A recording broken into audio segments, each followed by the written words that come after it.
पुणे लोकसभा मतदारसंघासाठी उद्या मतदान होणार आहे। मात्र मतदानाआधी पुण्यात भाजपकडून पैसे वाटप होते असा आरोप काँग्रेसचे उमेदवार रवींद्र धंगेकर यांनी केला।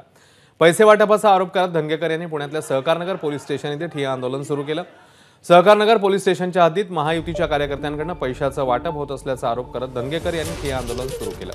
पोलिसांकडून धंगेकर यांची समजूत काढण्याचा प्रयत्न करण्यात आला। दरम्यान सहकारनगर पोलीस स्टेशनच्या बाहेर मोठ्या संख्येने पोलीस बंदोबस्त तैनात करण्यात आला।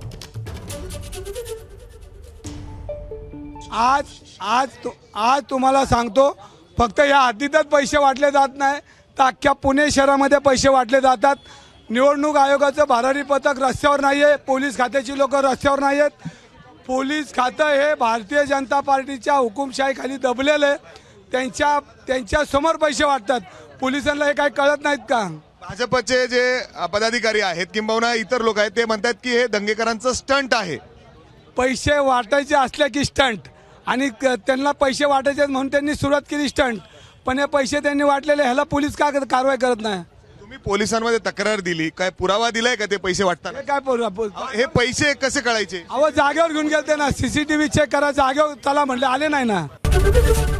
एबीपी माझा, उघडा डोळे बघा नीट।